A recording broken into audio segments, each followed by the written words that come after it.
आज का प्रेरणा पाथे आश्रम व्यवस्था और उसका आधार। ये पुरानी पद्धति है, आज विशेष ये पद्धति कारगर नहीं है। पुराने समय के अंदर जो आश्रम व्यवस्था बनाई थी उसका आधार क्या था? पहले वो आश्रम व्यवस्था क्या थी? आश्रम व्यवस्था थी कि 4 आश्रम जीवन के गिले जाते हैं कि जो व्यक्ति को पहले 100 वर्ष की उम्र होती थी, क्योंकि व्यक्ति का जीवन प्राकृतिक था, व्यक्ति के अंदर ज़्यादा लोभ की भावना नहीं थी। प्राकृतिक जीवन के कारण, प्रकृति के आशीर्वाद के कारण जो है उसको 4 आश्रम के अंदर बांटा गया है। पहले 25 वर्ष की उम्र का जो आश्रम था वो ब्रह्मचर्य आश्रम था।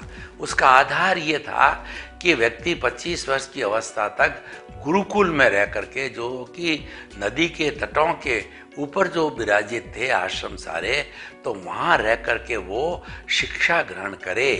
तो ये तो हो गया हमारा ब्रह्मचर्य आश्रम।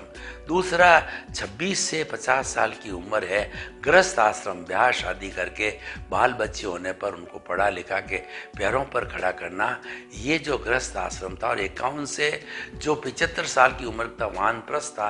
वानप्रस्थ मतलब घर में रह से, घर से दूर, सांसारिक जिम्मेवारियां पूरी हो गई तो आप घर में रहो, जिनको संन्यास नहीं लेना है, और घर में रहकर निस्वार्थ सेवा करो समाज की, वो है वानप्रस्थ आश्रम। और चौथा जो आश्रम है वो आश्रम है संन्यास आश्रम।